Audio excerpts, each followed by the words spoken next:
Hello, Randy Rain here, and you may or may not know that I love me some PICAXE chips. I love that I can use the same language that I learned 40 years ago on my Tandy color computer and use it to program a microchip. I mean, that's just pretty cool, and I've made all kinds of things. Robot, animatronic frogs, the greatest flea circus in the world. I've built all kinds of stuff using the PICAXE chip. And I've been trying different things out, but I got to these little sonic object detectors here. And I was going to make a video about using these with the PICAXE chip, but it wasn't having it. The PICAXE chip just couldn't keep up. That's why I was looking for alternatives, and that's how I came across GCBasic. And I'm pretty late to the game, 20 years almost. So I started thinking maybe I should change to GCBasic. And then I thought maybe I should make a video about thinking about changing to GCBasic. Then I thought, what if I pit PICAXE against GCBasic? So that's what I did. So I'm not necessarily comparing apples to apples, even though you start with the basic language that you create and you end up with a chip running your code. The part in the middle is very, very different. So first of all, let me explain the difference between the two. Now, PICAXE is a company that produces microchips, and they come in 8-pin, 14-pin, 18-pin, and 20-pin. But I'm only going to be dealing with 8-pin and 14-pin because those are the most popular, and that's what I mainly use. And so basically you have an editor that you write your code in, then you have a little programmer that you put the chip into, and you plug it into the USB. And then all you have to do is hit the program button, then it puts the code onto the chip. And then you can use that chip in your circuits. It's an amazing thing. However, PICAXE does not make these chips. They buy these chips in large bulk, and they create their own machine code that is running on the chip. And your code just gets uploaded to the flash memory, and then the machine code that's running on the chip interprets your code. So the PICAXE language is an interpreted language. Now, GCBasic is nothing like that because, first of all, it's not chips. They don't sell chips. GCBasic doesn't sell anything. GCBasic, or I should say GCBasic Studio, is nothing more than an editor and a compiler. And so you use the basic language, but when you write your code, you then compile that code into hex machine code. And then you burn that code into any 8-bit chip you want. So you can see they're not the same thing, but the start and the end is the same. You start with basic code, you end up with a chip that's running your code. So I'm going to put them together in 4 categories. The first category is user-friendliness and ease of use. We'll see which one is more easy to use and which one is more complicated. Then I want to look at the code itself and see which one is more sophisticated, which one has the better code.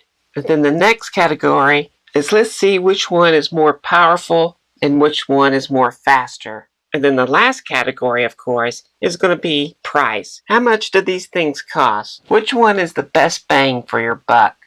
Category 1, user-friendly and ease of use. Let's start with the PICAXE. Here is the code for my animatronic frog. As you can see at the top, I just have some comments to remind myself or stuff. But then there's the setup for the chip. Then it uses I2C, and so I had to set that up. Here's that set up. It also uses UART, so I had to set that up. But that's all the setup it took for it. Then all these symbols here, these are variables. These are my variables, and I set them. And then it goes down here to my main do loop, and here are all my subroutines that do all the stuff for it. If you look and check it here, it says it uses less than half of the bytes available. But all I'd have to do is program this onto the chip right here from the editor, and it would be good to go. So now let's look at some GCBasic here. It tells you what chip and option explicit, and not sure what that even does. I just know it needed it. I know what this oscillator, and then you have turning analog off, and then I had to map out the UART and set the ports and everything. And so after mapping out all the ports and then mapping out all the pins that I need to use for inputs and outputs and setting properties and stuff for it, it's not till down to here that I get my first functions, and then there's also my do loop, my main loop down here. So all of that just to set the chip up, and then you have the code here. And then once you hit this and then build it into machine code,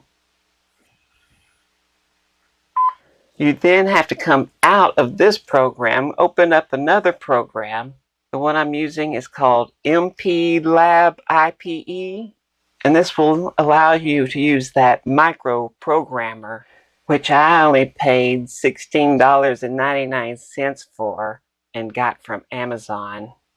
If you just look at pins on the PICAXE, you can see they have B0, B1, B2, and all that on one side.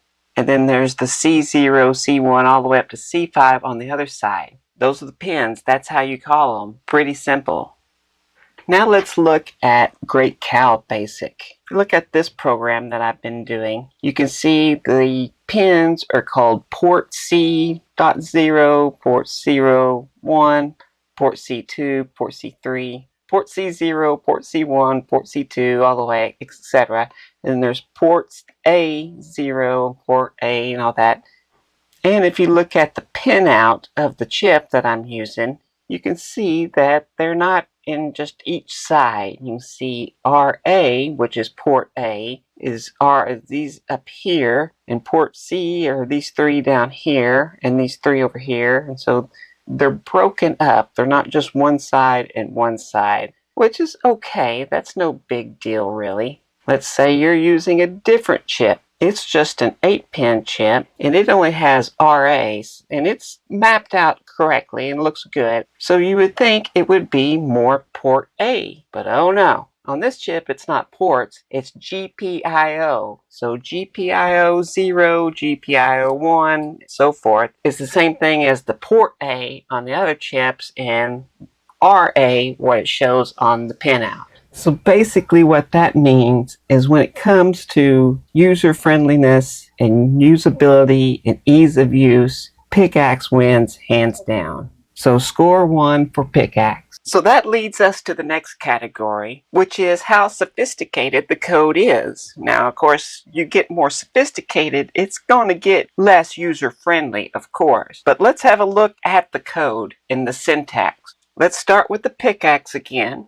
I've created 5 variables, AA, BB, CC, DD, EE. Now, let's imagine that AA and BB get filled with something somehow from some sensor or something, whatever. And we need to check if AA is 20 points within BB. And if it is, we need to change CC and make it 100 points more. There's several ways you could do that, but of course, the easiest way would be this. Go if AA is bigger than BB minus 10 and AA is smaller than BB plus 10, then CC equals CC plus 100. So now we can go up here to check the syntax. Yep, that doesn't work.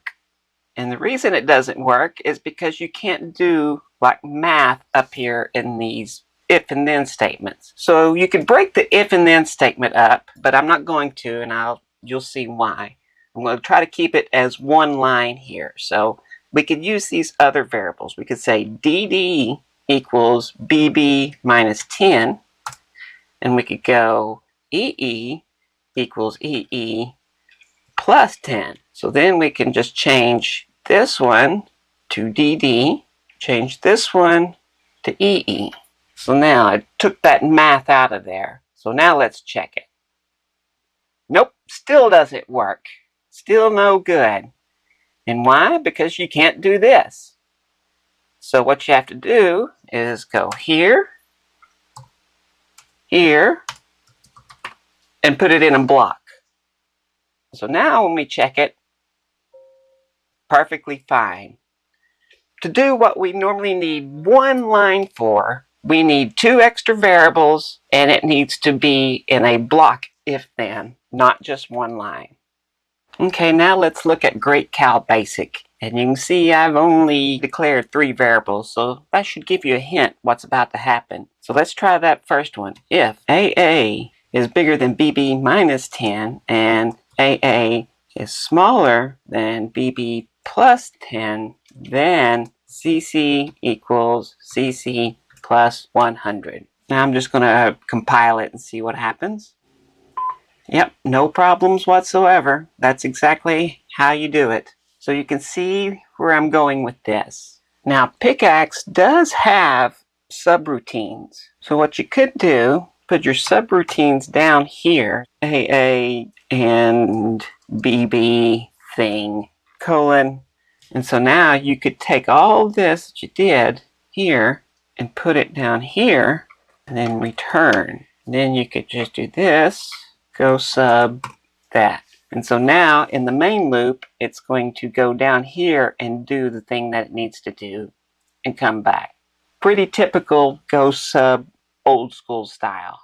Now if we go to the GCBasic, what you would do is you type in sub, and then we'll just say that AA BB thing, I don't know. And then you go down to end sub, and then you can take that and put that there. And then to call it, you just put that there. And now when you compile that, see, no problem. Now here's another thing, is you could take these 2 variables here and put them inside here, and now they're local variables, not global variables. So they only work with inside this little subroutine. That way they don't waste memory space. PICAXE doesn't have global and local variables. And you could even do it even better. You could even do this. Put this in here, and then you would just call it. Down here, you would put in the values for AAs. And so now you'd put whatever this is, you put those numbers and it goes up here. At 100 would be added to CC. Can't do that in PICAXE. And what else you can't do is even better, is you can make these, instead of a subroutine, it can be a function. You just change this to function, and then but you have to do as byte here as well. Instead of making that CC, you could do this equals CC plus 100. To call that, you could go CC equals, and then you put in your whatever numbers would be in here, and it would call that. This would return CC 100 more. I don't know why you'd do it that way. I'm just showing you how functions can work. And so basically, GCBasic easily wins this round because GCBasic feels a lot like Microsoft Visual Basic. And PICAXE Basic feels a lot like you're programming a TI-99. So the next round is speed and power, and just the capabilities it can do. Now I've already touched upon the speed at the beginning using the ultrasonic object detector. Using the GCBasic and just a PIC chip, I can easily detect an object within an inch from it. And so since it sends out a ping and detects the echo all within 296 microseconds, so not even a millisecond. When I did it with the PICAXE chip, it was over a foot before it could detect it. Then that's over a millisecond. That's 1.776 milliseconds, almost 2 milliseconds. So you can see using GCBasic and just regular PIC chips is way, way faster. But what about power? If you look at a PICAXE chip, and you can look at them here in the editor, you can see what they do. And you can see serial out, and you can see that HSER out. And you have the ADC, and you have the HSER in, that's the hardware serial in. Post width modulation, PWM. You can see the high 2C or HI2C. So the PICAXE chip is actually a pretty powerful chip. It can do a lot. However, to compare it to another chip, you're going to have to look at every chip out there. But let's look at this one that's becoming my favorite, this 16F18323. Here's the pulse width modulators, serial communications. Here's the I2C, the UART, So yeah, you can find a chip that will do the exact same thing. As a matter of fact, the PICAXE chip is built on top of a chip very similar to this. I don't know what chip it is, but it's going to be a chip very similar to this one right here. So you can see when it comes to power and speed and its ability, once again, using GCBasic and PIC chips is going to be your winner. But let's move to the last category. A very important round here, and that's price. Well, if you go to Amazon and you type in PIC 16F18323, you can see there's some surface mounted ones here. You get 10 of them for $17. Here's one of them for just $6. They're kind of expensive here on Amazon. You can see there are no results and you get pickaxes. However, if you go to another place that's not being sponsored, okay, we can go to Robot Shop, but they do have the PICAXE 14M2s. Cost $5.23, and they have 11 of them in stock right now. You can also get them on SparkFun. That's better than what the PIC chips are on Amazon. However, let's go to Mouser Electronics here in my home state of Texas. And here they have some right here. They've got 1,234 of them in stock, and they cost $1.41 a piece. It looks like, once again, using GCBasic and PIC chips has won. I do love me some PICAXE, but I think I have a new love, and it's the Great Cow. I've already done projects like the lights on my flea circus, which I have a video coming up. I do still have some PICAXE chips, so I'm going to be using them at some time. But I do think I'm going to switch to using GCBasic. But if you're new to all that, I would definitely go with PICAXE. It's a great little chip. And then move on to the GCBasic and everything. But if you like this video, or you're just glad it's not AI crap, please hit the like button. And if you want to see more, hit the subscribe button. I want to thank these people. These are the patrons. These are the people bringing you this stuff, and I couldn't do any of it without them. And I'm just amazed that I have these patrons. And if you'd like to become one of these amazing people, and of course, there's perks and stuff and all that. So check the links. Anyway, thanks for watching.